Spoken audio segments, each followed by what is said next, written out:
America, Israel 2 దేశాలు Iran దేశం పైన ఏ విధంగా విరుచుకుపడుతున్నాయో తెలుసు. ఇరాన్ గూడా తన వాతావరణం అంతా గూడా మార్పు చేసుకుంటూ తమ దగ్గరున్న వనరులు పెట్రోల్ ఉత్పత్తులకు సంబంధించి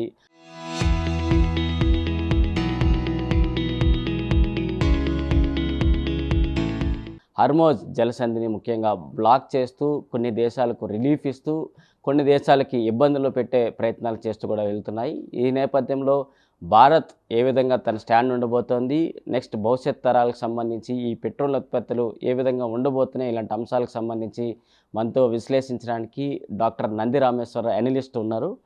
సార్, ఏ విధంగా ఉండబోతోంది ఈ హర్మోజ్ జలసంధి? ఒకరికి బ్లాకు, ఒకరికి రిలీఫ్ ఇవ్వడం.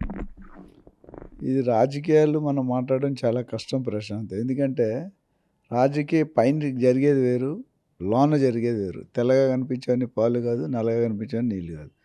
సో యుఎస్ అనేది ఇజ్రాయెల్కి బాగా సపోర్ట్ ఇస్తుంది, ఇండైరెక్ట్ బ్యాక్ అనేది మనకి తెలిసిన వాస్తవమే.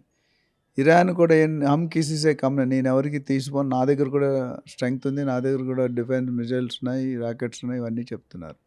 అయితే ఓవరాల్గా చూసుకుంటే ఈ అమెరికా సపోర్ట్తో ఇజ్రాయెల్ అనేది ఏదైతే ఇరాన్ అధ్యక్షుడు ఖమేనీ చేశారో అది వాళ్ళు పెద్ద విజయం కింద భావిస్తున్నారు. కానీ ఇరాన్ ఏమంటారంటే మీరు అయిపోలేదు పండుగ, ఇన్ఫెంట్ తెరుచుకోకడాలు, మేము కూడా దానికి సమానంగా ధీటుగా చేస్తాము. అందుకని కొన్ని స్థావరాలు, చాలా యుద్ధాలు, చాలామంది ఇప్పుడు ఇరాన్లో నాకు దాదాపు 1000 మంది పైన, కానీ ఇజ్రాయెల్లో అమెరికాలో అంతమంది. సో ఇండైరెక్ట్ సపోర్ట్ ట్రంప్ కూడా ఒక గేమ్ ఆడుతున్నారని చెప్పాలి. ఎందుకంటే పైకి ఒక స్టేట్మెంట్, లోన్ ఒక స్టేట్మెంట్. వీళ్ళకి ఏంటంటే ఆ ఇరానియన్ తాలూకా సుప్రీం లీడర్ని ఎందుకు చెప్పారంటే అక్కడున్న మత కలహాలు కానీ, ఆ డిఫరెన్స్ కానీ, భేదాలు కానీ వీళ్ళ కంట్రోల్, ఆ మొత్తం ఇరాన్ అనేది వీళ్ళ కంట్రోల్లోకి రావాలి, వీళ్ళకి సంబంధించిన వ్యక్తిని పెట్టుకోవాలనేది ఒక ప్లాన్. సో ఆ ప్లాన్కి అనుకూలంగానే వీళ్ళు బాగా రెచ్చగొట్టారు. రెచ్చగొట్టి వాళ్ళు ఇంపార్టెంట్ పొజిషన్స్, ఇంపార్టెంట్ అసెట్స్ ఎక్కడ ఉన్నాయో దాని అంతా కొలాప్స్ చేస్తున్నారు. సో ఇరాన్ కూడా ఇప్పుడు కూరుకోదు. ఇంకా వాళ్ళు ఇజ్రాయిల్, అమెరికా సాటిస్ఫై అయినా ఇరాన్ అనే కంట్రీ ఇప్పుడు కొత్త అధ్యక్షుని ఎవరిని ఎన్నుకోవాలి, ఎవరు పెడతారు, వీళ్ళకి లొంగుతారా, వాళ్ళకి లొంగుతారా అనేది సందిగ్ధంలో నడుస్తుంది. సో నాకు తెలిసి ఇంకొన్ని రోజులు జరగవచ్చు, ఎవరని తేల్చుకుందాం అన్నట్టు ఉన్నారు వాతావరణం. ఇప్పుడు హర్మోజ్ జలసంధి గురించి మాట్లాడితే వాళ్ళలో 100%లో 20%, అంటే ఒక వంతు, అంటే 5 వంతుల్లో ఒక వంతు హర్మోజ్ జలసంధి నుంచి వస్తుంది. So Bharat, China, Japan, Pakistan ఈ దేశాలన్నిటికి కూడా ఈ హర్మోజ్ జలసంధి నుంచి వచ్చే ఈ ఉత్పత్తులతోనే వీళ్ళు మొత్తం చేసుకుంటున్నారు. సో ఇప్పుడు కొంతమందికి రిలీఫ్ ఇవ్వడం, కొంతమందికి బ్లాక్ చేయడం ఏ విధంగా ఉంటుంది? ఇండియాకి ఒక ఫేవర్గా వచ్చింది, మీరేమంటారు? ఇది కరెక్ట్ ప్రశాంత్. ఎందుకంటే దాదాపు 15 నుండి 20 మిలియన్ బ్యారెల్స్ ఆఫ్ ఆయిల్ ఒక రోజుకి అటు ట్రాన్స్ఫర్ అవుతుంది, డిఫరెంట్. అయితే ఇది ముఖ్యంగా వీళ్ళు ఏమనంటే ఇరాన్ వాళ్ళు కొన్ని కంట్రీస్ మీద రెస్ట్రిక్షన్ పెట్టబోతున్నాము. రెస్ట్రిక్షన్ ఎవరికంటే బేసికల్లీ యుఎస్ సంబంధించిన షిప్లు కానీ, ఇజ్రాయెల్ సంబంధించిన షిప్లు కానీ, అట్లా కొన్ని దేశాలు ఎవరైతే వాళ్ళకి మద్దతుదారులుగా బిహేవ్ చేస్తారో వాళ్ళ షిప్పులు అనేది చెక్ చేసి తిరిగి పంపించవచ్చు. వాళ్ళు ఎక్కువ తోకజాడిస్తే కొలాప్స్ చేసి, పేల్చేసే బాంబులు పెట్టి చేయాల్సిన అవకాశాలు కనిపిస్తున్నాయి. అయితే ఇండియా అనేది సేఫ్లో ఉంది, ఎందుకంటే ఇండియాకి న్యూట్రల్గా బిహేవ్ చేస్తుంది. ఇండియా ఇప్పుడు వీడికి వారికి, ఎందుకంటే కువైట్ కానీ, ఇరాన్ కానీ, అబుదాబి కానీ, మిడిల్ ఈస్ట్ కంట్రీస్, సౌదీ కానీ ఏవైతే ఉన్నాయో ఇప్పుడు కూడా వాళ్ళు మేజర్ ఇన్కమ్ అంతా ఇప్పుడు దుబాయ్ టూరిజం మీద బతుకుతుంది.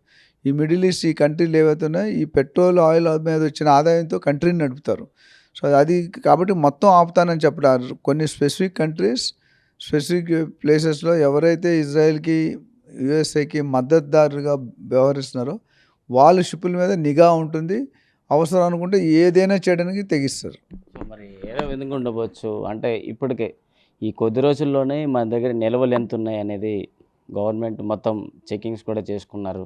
దాదాపు 25 డేస్కి పైగా మన దగ్గర నిల్వలు ఉన్నాయనేది మాత్రం ఇండియా అయితే ఒక స్పష్టత చేసింది. ఒకవేళ నిజంగానే మన ఇండియాకి బ్లాక్ చేసి ఉంటే హర్మోజ్ జలసంధి ద్వారా, అప్పుడు మనం భవిష్యత్తు ఏం చేయొచ్చు అంటారు? అంటే ఇండియా మీరు చూసుకుంటే మనం కొన్ని రోజుల ముందు ఇండియా పాకిస్తాన్కి యుద్ధం అయింది. పాకిస్తాన్ ఏ స్టేజ్ తీసుకుంటే ఇంకొక 15 రోజులు కనుక పాకిస్తాన్ యుద్ధం చేస్తే వాళ్ళు మొత్తం బ్యాంక్రప్ట్ అయిపోతారు, అంటే కొలాప్స్ అయిపోతారు. అది వాళ్ళకి తెలిసింది. అక్కడక్కడ నుండి రాంగ్ డైరెక్షన్ వచ్చినా, కరెక్ట్ డైరెక్షన్ వచ్చినా వాళ్ళు ఏం చేయాలంటే సరెండర్ అయిపోయారు 15 రోజులకి. కానీ ఇంకా వాళ్ళు ఫైట్ చేస్తుంటే రోడ్డు మీద పడిపోతారు. అలాగే ఇండియా ఎందుకు పడిపోతుందంటే India is always planning country, literacy ఎక్కువ ఉంది, మన ఐక్యూ లెవెల్స్ ఉన్నాయి. ముందుకు ఏం నెక్స్ట్ 1 మంత్ 2 మంత్స్ ఎలా కాపాడుకోవాలని ముందే ప్లానింగ్ స్ట్రాటజీ ఉంటుంది. ఇప్పుడు మనం ఇచ్చిన లేటెస్ట్ అనాలిసిస్ ప్రకారం 25-26 రోజుల వరకు వాళ్ళకి సఫిషియెంట్ ఆయిల్ ఉంది. సో వాళ్ళకి ఎటువంటి ఇబ్బంది లేదు. ప్లస్ ఇండియా షిప్పుల్ని ఆపట్లేదు. ఇండియాకి వెళ్ళే షిప్పులు కానీ, ఇండియాకి సంబంధించిన పడవలు కానీ లేదా షిప్పులు కానీ, ఎందుకంటే మొత్తం ట్రాన్స్ఫర్ అంతా ఆ షిప్పుల మీద అవుతుంది. సో దానివల్ల ఇండియాకి పెద్ద ఎఫెక్ట్ ఏం లేదు. India can survive.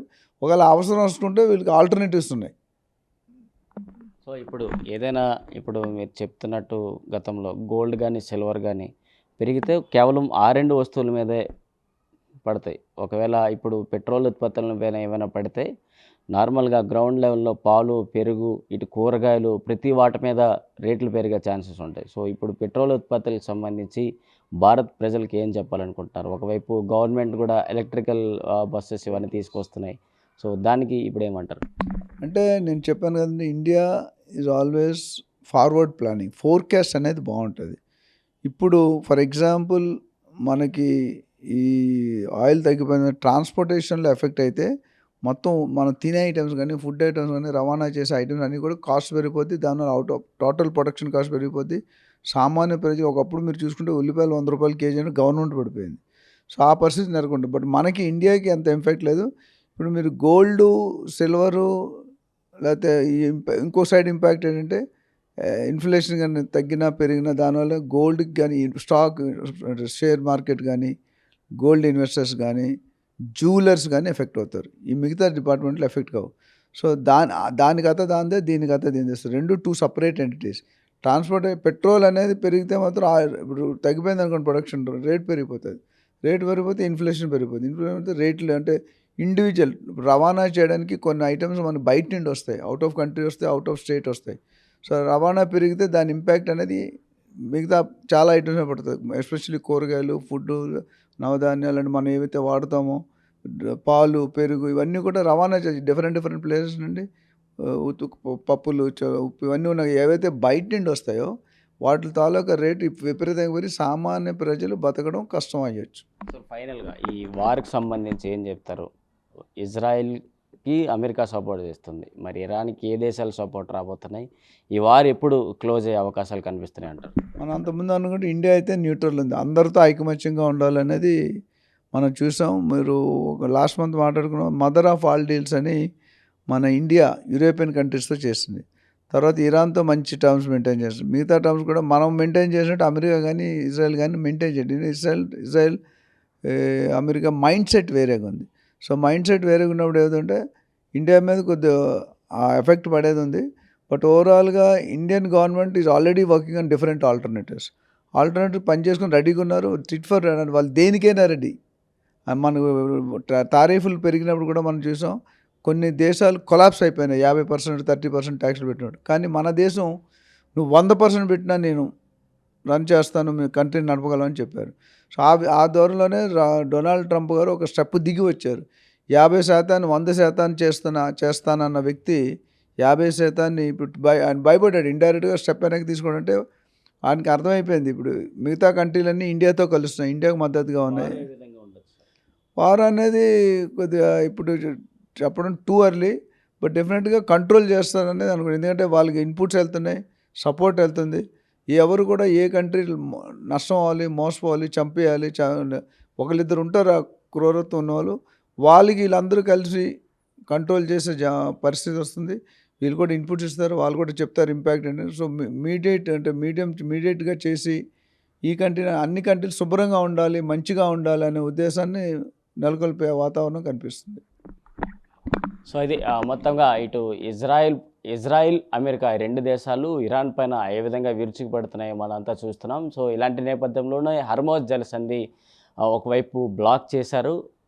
మరికొన్ని దేశాలకు రిలీఫ్ ఇస్తూ కూడా ఇరాన్ అయితే తీసుకునే నిర్ణయాలతో ఇప్పుడు ప్రపంచంలో కొత్త వాతావరణం అయితే నెలకొందని చెప్పుకోవాలి. ఇదివరకు ప్రపంచ యుద్ధం వస్తుందేమో అనుకున్న వార్తలన్నీ కూడా తెర మీదకి వచ్చినప్పటికీ ఇప్పుడు హర్మోజ్ జలసంధిని కొన్ని దేశాలకు రిలీఫ్ ఇవ్వడంతో ఇది కొంతమేరకు శాంతియుతంగా వెళ్తుందని అర్థమవుతోంది. సో ఇక్కడ అమెరికా వెనకుండి ఏ విధంగా నడిపిస్తుందో ఇజ్రాయెల్ని, సో ఇరాన్ కూడా అలాంటి ప్రయత్నాలు చేస్తుంది. తమకు ఎవరెవరు మద్దతు కలుపుకుంటూ వస్తారో, అమెరికా ఏ విధంగా తమ పైన విరుచుకుపడిందో అమెరికా పైన కసి తీర్చుకోవాలనేది మాత్రం ఇరాన్ చూస్తూ ఉంటుంది. సో ఈ వాతావరణం, యుద్ధ వాతావరణం కొంతమేరకు శాంతియుతమైంది. కానీ ఇరాన్ మాత్రం అమెరికా పైన ప్రతీకార చర్యలు తీసుకోవడానికి ఎల్లప్పుడూ సిద్ధంగానే ఉంటుందంటూ కూడా విశ్లేషకులు అయితే చెప్తున్నారు.